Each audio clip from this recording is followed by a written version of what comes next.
Child Protective Services. It's time to stop! Together we can show the world what we can do. You are next to me and I'm next to you. Push me on through until the battle's won. No one's gonna give nothing to us. Into each other we put our trust. Standing united after the fight is done.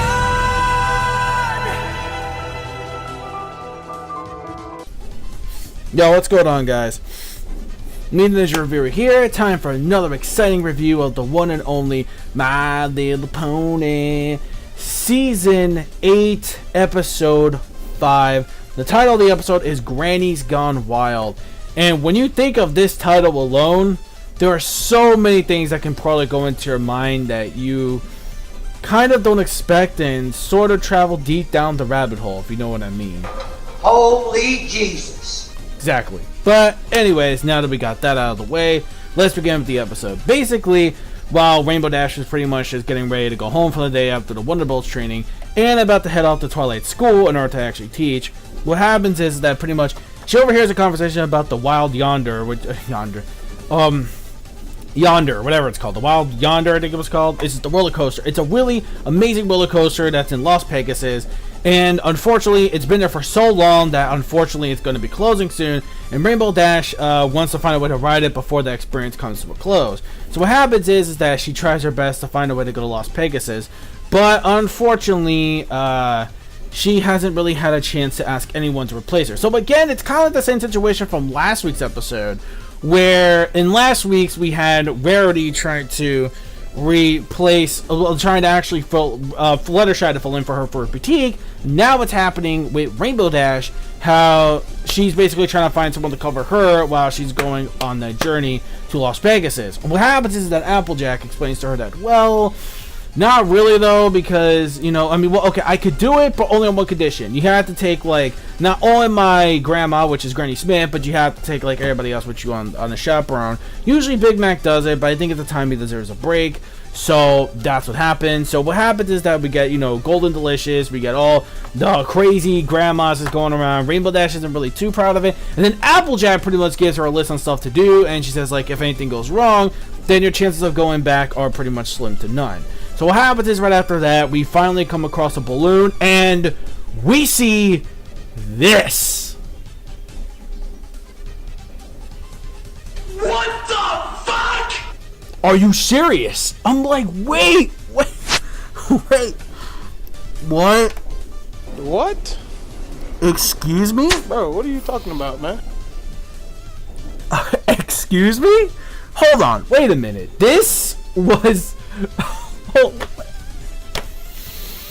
Oh my god. Yeah. My brain, when I first saw this, like, my brain melted. I'm like, okay. Hold on.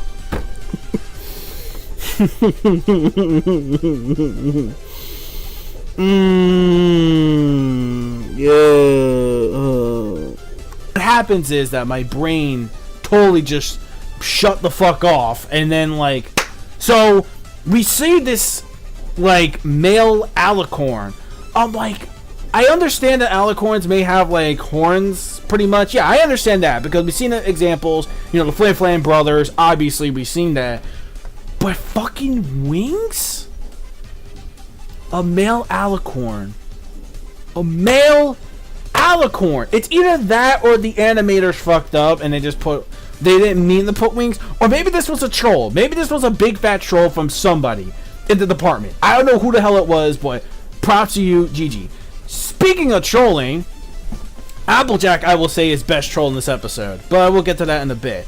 So what happens is that, you know, the grandmas are just trying to enjoy themselves. Rainbow Dash obviously trying to rush them, and what happens is that what's going down is basically, like, she's trying her best to get into the line, but she's trying to make them convinced to go back to the hotel, to actually stay there for a while, and etc., just to pretty much just chillax, because, you know, you gotta take it easy. It's part of the list, and you gotta follow it, because that's what Applejack intends to do, to follow the orders, because you gotta do everything from the list. That's pretty obvious.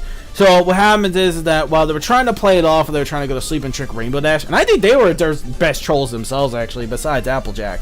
We see pretty much what happens is that they pretty much trick Rainbow Dash, and then after that, Rainbow Dash finds her way to actually go to the actual event while they're sleeping, although she thinks they are. But what happens is they sneak out to do some horseshoe competition, and Rainbow Dash is trying to say, whoa, don't overexert yourselves. Remember, that's part of what I'm here for. That's pretty much why I'm the chaperone. So pretty much what she's doing. So you could probably guess what this episode's going to attend to. The grandmas are trying to have a really awesome good time, and Rainbow Dash pretty much just shits on it. That's basically what we get for this episode, and that's basically the premise for the episode pretty much. We see a lot of things going on with Rainbow Dash, you know, like with the grandmas and doing everything else. So that's pretty much what we got here for this episode. There were a lot of cool things. Oh, and I gotta point out this pony here right now. I gotta point out this porn. Why I say porn? Jesus. I mean, if you girls are into whatever Rule 34 shit, I'm just saying. I mean, whatever. That's all. That's all to you. But here's the thing, okay? We have pretty much. Okay. Okay. What happening is that we see these two ponies are like magicians, and what happens is that we have these two magician ponies, and one of them looks like Trixie's dad, and I'm just like, what? Excuse me? Where the fuck are your parents? Yeah, who are your parents? Who are your parents? Who the hell are you, sir? Are you related to Trixie? Are you like her father, her long lost uncle?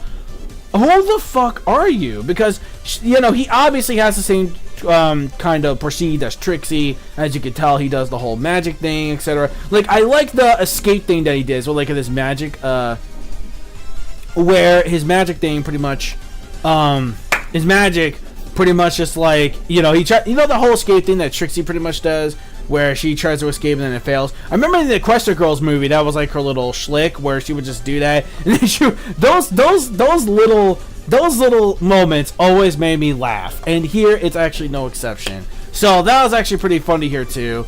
We got that going down. But what happens is at the end of the episode, the grandmas are wondering, what is happening? What's going on? Why are you acting like this? She's like, well, I have to do everything from the list that Applejack pretty much intended me to do, because if I don't, then my chances are going back to wherever again is, you know, far from screwed. So what happens is like, wait, Applejack put you up to this? I'm like, are you kidding me here, man? Oh my god, no wonder why you're such a stick in the mud. And I'm like, this fucking troll.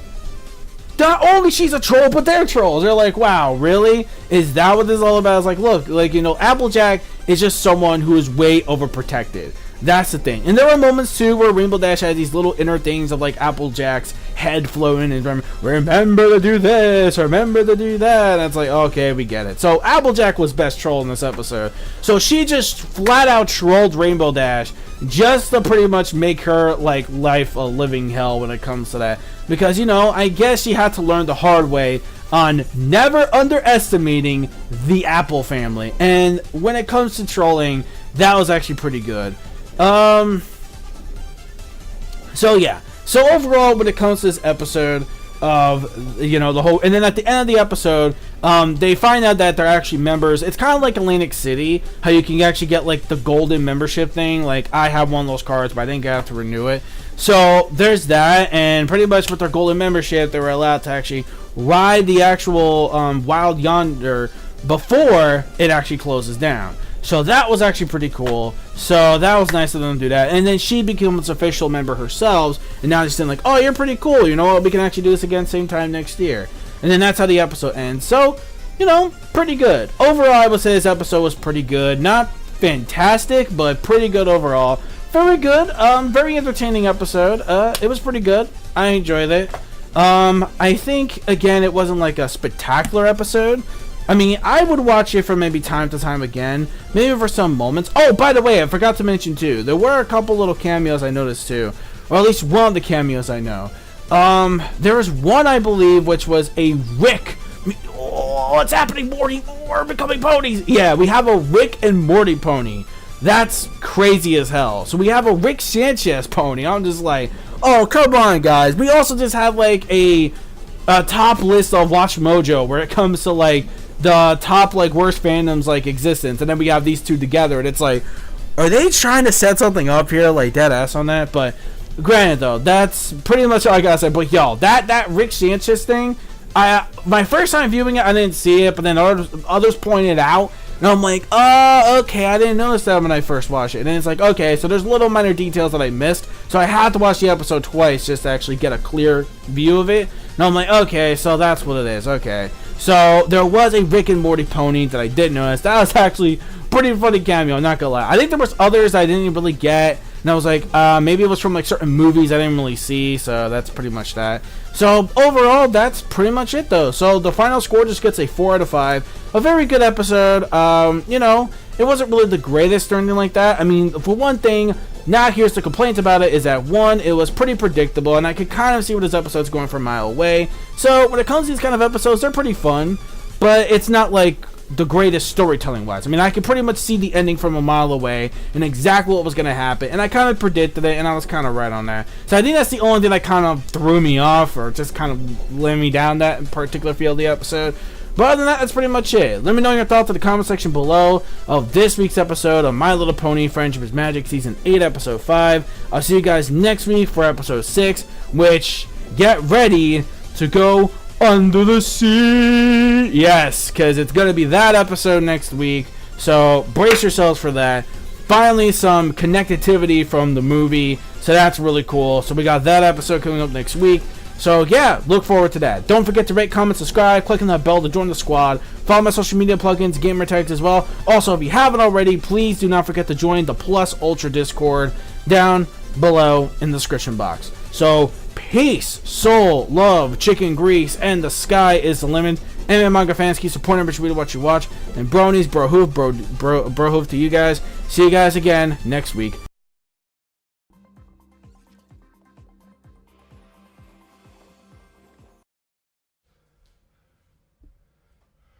It's time to stop! It's time to stop, okay? No more! Where the fuck are your parents? Who are your parents? I'm gonna call Child Protective Services. It's time to stop!